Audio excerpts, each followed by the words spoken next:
Welcome back to Update On, and we're talking about the importance of families eating together.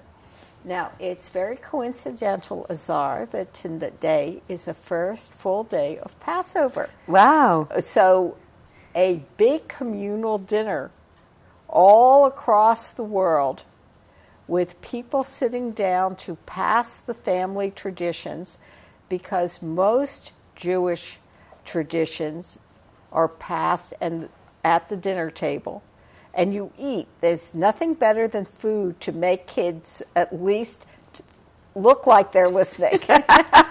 Correct. That's, it's our family tradition too. I remember when I was young, until everybody was at the table, nobody would eat.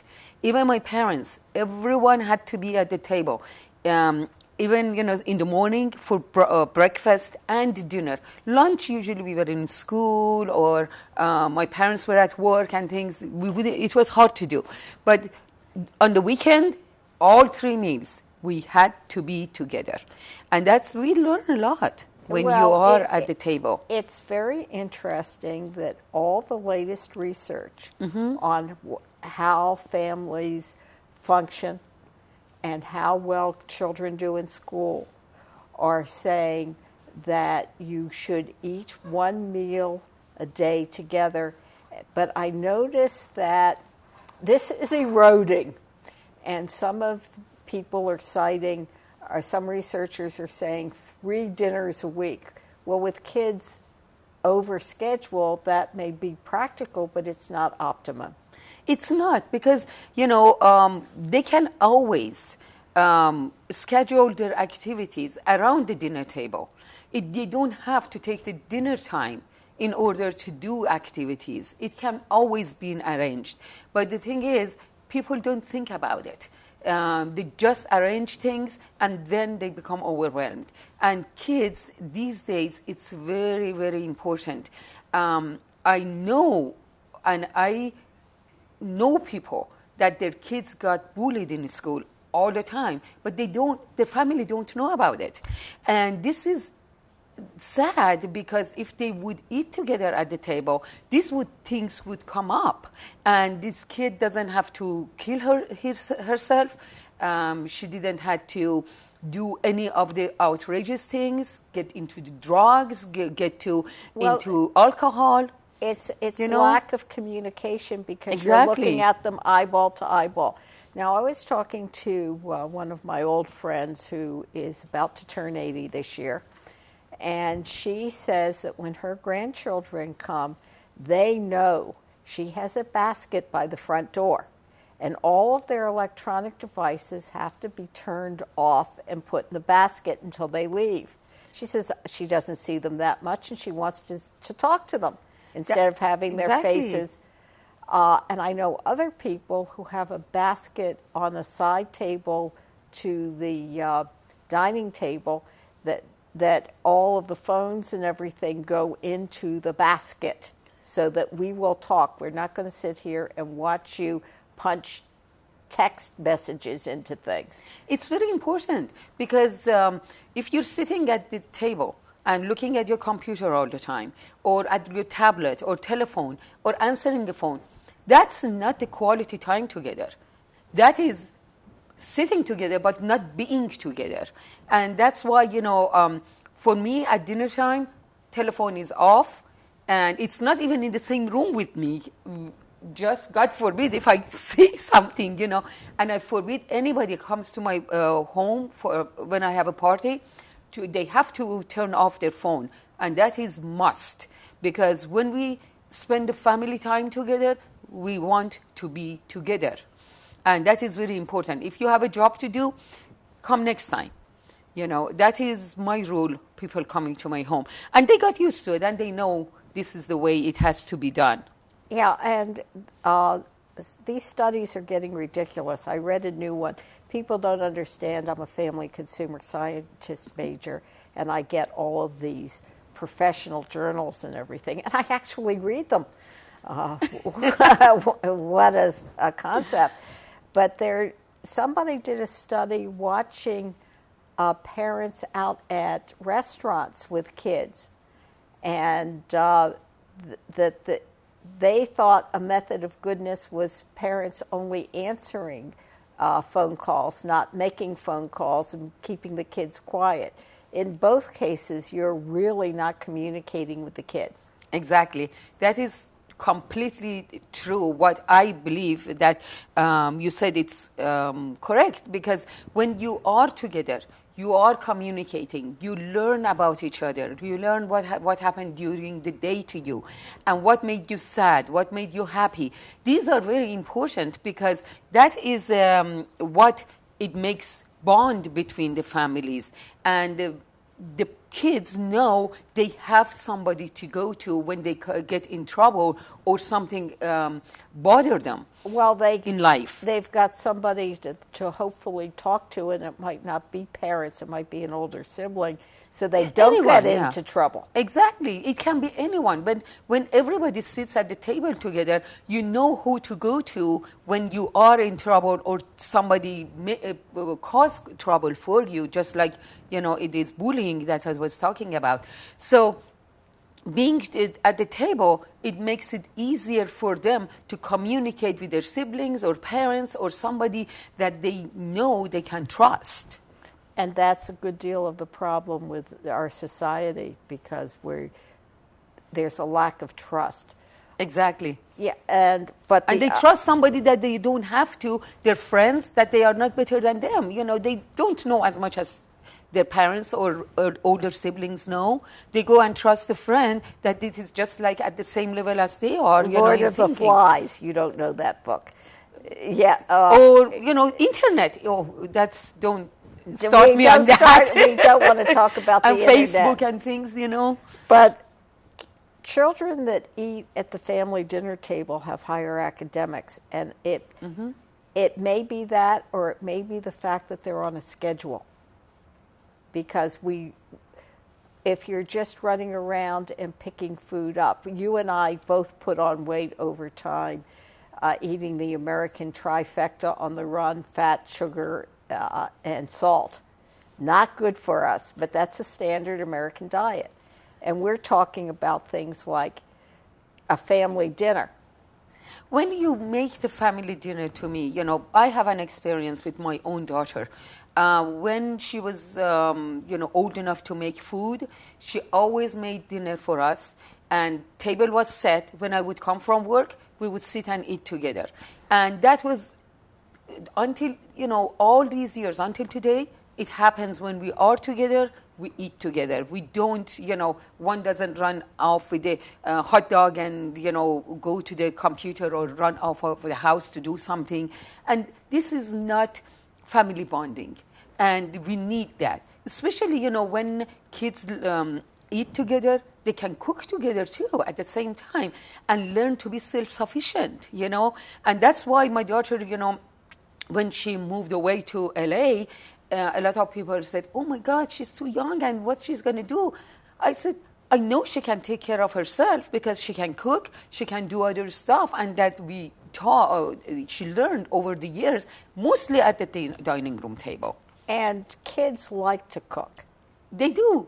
They do. And if you deal with Montessori preschools, that's one of the things that happen. Look at a 2-year-old playing with a kitchen, a toy kitchen. Exactly. And so you don't let them do anything that's dangerous. And there are a lot of children's cookbooks out, and they'll say right at the spot, you need an adult to help you. But, it depends. When they are in a certain age, they can do certain stuff. Like, when they are very young, you can ask them to empty groceries for you. You can ask them to bring the vegetables for you or fruit for you, and things that they don't have to touch knives. But when they are a little older and they can handle themselves better, you can ask them to cut, peel, and these type of things. And when they are really old and they are teenagers, they can even help you in cooking, grilling, baking, and all these little stuff. It depends, how they, your kids can handle. Well, and you're teaching math skills, you're teaching exactly measuring, you're teaching reading skills, following directions. How many kids do we know that can't follow directions? How many adults do we know that can't follow directions? But let's get back to eating together. All kinds of positive things happen at the dinner table. That's true, because one of the biggest things that happens that it's for us, I remember eating together, it's table etiquette. You know, how to eat properly, how to use a spoon and fork. Even these things, most of the kids I see, they don't know how to use spoon, fork, or knives properly, or how to deal with each other, how to be respectful to each other, and let the other person talk and listen, and not jump in, in other words. And also, in our family, my grandparents used to live with us. You learn how to respect older people too at the dinner. At that moment you learn all these things. There's a very sad college course that many universities give to seniors before they are going to go on job interviews, to teach them how to act with a prospective employer at lunch, because they do not have these manners. They do not know how to conduct themselves. Exactly. Maybe we can do one show on the table etiquettes. We can go. Well, we can do that. There's also one of the Miss Manners types that is now said that leaning your elbows on the table is okay. I guess you need your elbows on the table to play with your electronic device. Probably. I read that's why week. That rule came out. Well, no, I saw it on television and I thought, oh my God, we're going backwards. One more thing, when you are cooking together and you are interacting together at the dinner table, and what it did, first of all, the food you eat, it moves nutrients in it because it's fresh. It hasn't lost its vitamins, minerals. And also, when kids cook with you, they most probably eat that food because they helped you to cook it, and also they know they had their hands in it, and it's most likely to eat it than refuse to eat it. Well, it's food chemistry and you eat your experiment. Right. You're talking about eating fresh fruits and vegetables. Interestingly enough, this week has an article about how fresh fruits and vegetables are better for you. Like, we didn't know that. We know, but we forget. It's easy to forget. And it's easier to do prepackaged things because they have shelf life. And you've got to know what's in your refrigerator to eat up what's in there. But the ones you buy from outside, it has, first of all, it costs 2 to 3 times more. Second, it has lost all its nutrients because it's not made fresh because of the shelf life. And also, when you go to eat at the restaurant, it costs you a lot of money. It costs like 4 to 5 times as much you make at home. And you don't know the person who's handling it, how they handle it. I'm not saying don't go out and eat. Treat yourself. Go out. But not every lunch and dinner and breakfast, Well, we know people that eat like that. And yes. It's convenient, but it is very high cost. And the best thing you can probably do for yourself is take up the hobby of cooking. Exactly. Because you can this is another lifestyle. Because most things don't take that long to make. You see, I was talking to one of my friends yesterday, and she said, I don't cook. I said, why don't you cook? I know you can cook. She said, it takes too much time. I said, you don't know how to time manage yourself because you don't have to cook every day.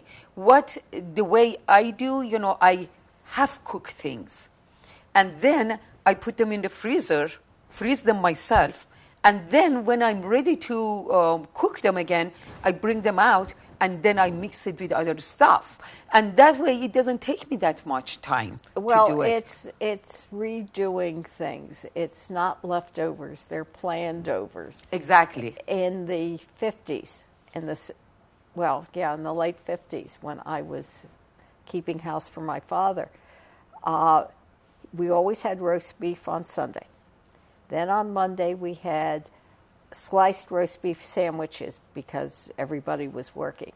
And I would take whatever was left over and make shepherd's pie for Wednesday. You see, you had 3 meals out of 1 meal, basically.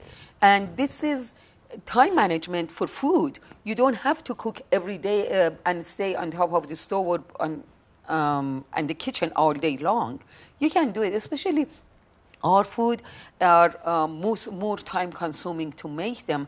What I do them half cooked, and I freeze them, and then when I'm ready to make them, I just bring that as much as I cook them, and I start, by the time I get home and I take my shower and do my little stuff, the food is ready.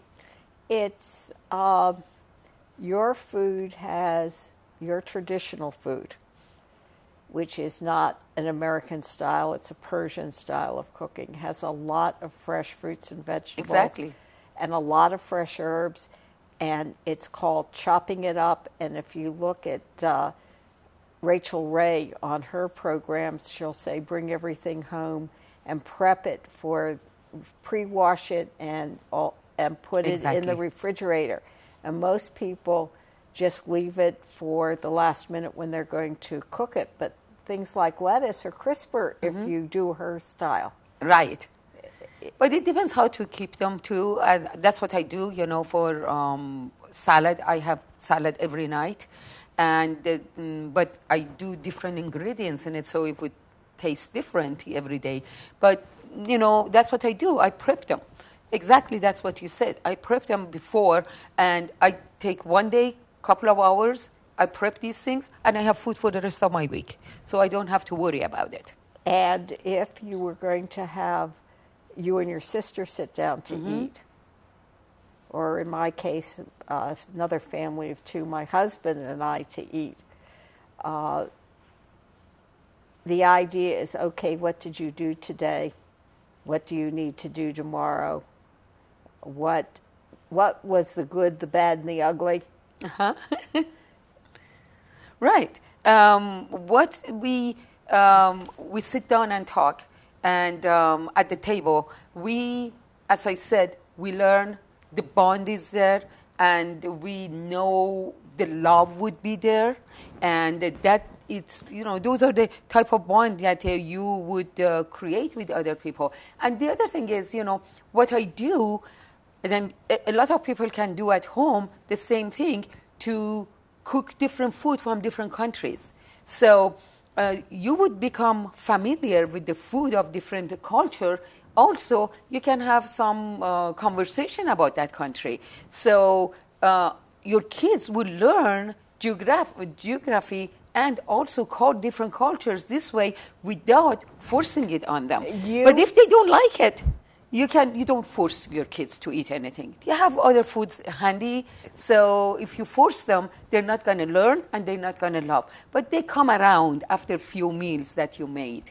The one thing that I have found the internet is good for, to look up strange ingredients and things, and you don't have to cook international foods using really exotic things. Sometimes it's just the juxtaposition of the ingredients and the way they're prepared. Exactly. Well, what you have in your pantry, it would work. Exactly. Now, talking about kids trying something new. No one knows why, but it takes 7 different times of them trying it before they decide they like it. I will embarrass my son. He sits there one night, and I had made a very elaborate salad for him. And on the 3rd helping, he goes, "Mommy, what kind of salad is this?" "It's spinach." He would never touch spinach because his father wouldn't eat spinach. And he looks at me, cocks his head to one side with his big glasses and his freckles, and he goes, "That's strange. I didn't know I liked spinach." You see? Because they get something in their head that they don't like it. And most of the time, I experience that with my niece. When she goes, she'll eat something, but when she goes to school, she comes back the next day, she doesn't like it. Because other kids in school says, I don't like spinach, for example, or I don't like parsley, or I don't like that. She comes home, all of a sudden she doesn't like it. And if you force the kid to eat those things, or peas, a lot of kids don't like peas and carrots. If we force them to eat it, they're not gonna eat it for long time until they really. They'll be president of the United States and they still won't eat it. Exactly. But, if you don't force them, just leave it there. Let them get used to seeing it. Get them used to aroma of the food you make it. And all these things. And little bit, 7 times, then they would go and take it. Well, that's the beauty of serving what's called family style, with things in dishes that have to be passed, which also teaches manners. Exactly. So you don't put a full serving of a new something on a plate and make the kids sit there and finish it, as was done to my generation. Yes. I have a friend that sat through until 9 o'clock at night and it reappeared the next morning for her breakfast. We've gone beyond that. Right. But it also teaches manners. Please pass the mashed potatoes. Please pass the vegetable. Please pass the fruit salad. Yeah, that's true. Thank you. And also, one more thing, it is very important. Family that they eat together, they don't eat too much sugar. They don't eat too much salt. They don't use all these sodas, sugary sodas as much. They can more inclined to eat what their parents eat, like drink water if they don't drink water, more healthier habit. They pick up more healthier habit besides eating fresh. I wonder, and I'm so non-subtle, we have about 5 minutes. Okay. I remember in school that when you set a proper table, you always put out water glasses with ice in it. I don't know very many families that do that, but it was a given. Yes. That's, that's a habit, what you do. And one of the, I just remember one of the habits I have for eating food, I always set up the table. Even if I'm alone at home, I set up the table just like I'm having a guest coming over. I set the plates and forks and knives and food and everything, because it doesn't matter if I'm alone or not at home. For some reason I have to eat alone, and my sister is not there at that night. So why do I have to eat in the kitchen over the sink? It doesn't make sense to me. And every time I want to bring something to the dining room table, I bring one thing at a time. So I do my exercise at the same time too. I don't go and put everything on a tray and bring it to the table. Well, I remember my grandparents being very highly orthodox. I wasn't allowed to drink milk with a meat dinner. Mm-hmm. I remember we wouldn't do that too. Yes, and I remember the seltzer water that was brought up, and my grandmother had flavorings, and she put just a little drop of flavoring so that it looked pretty. Mm-hmm. But it was self-contained. I suspect seltzer water has a batch of salt in it. I'm not sure, but it does. It still wasn't as sugary and as high caloric as the sodas that we buy. The sodas is full of sugar and color. This is nothing but food coloring and sugar, basically. And I don't drink them. I don't take them. And it's very important. Just drink water. Put different fruit, whatever you like in there. That is what we do. And we have 2 minutes now. Okay. What is the lesson that we would like people to put into practice in their enhanced healthy lifestyles? In my opinion, it's not only you eat nutritious food, and also it's it has an economic value, but it has a mental value too. It prevents kids from having a conflict at all time with each other and with their classmates when they go to school. It gives them the feeling of the belonging. They have somebody to support them, just like somebody is standing behind them and doesn't let them fall. It gives them that sense. It gives them sense of love, and it gives them a sense of tolerance towards other people and older people, younger people, and also it gives them sense of listening, to sit down and listen what the other person says without being, interrupting other person. And also, family it helps them to discuss family matters at home. If something bothering them or something, plan things like vacations together, it would give them that things too. And that's very important. It's extremely important because we all need to belong. Exactly. And food and eating is more than nourishment. It's more than fuel. It is your sense of yourself and your sense of community. So, Azar, to all of you, and we pray for peace for every nation everywhere.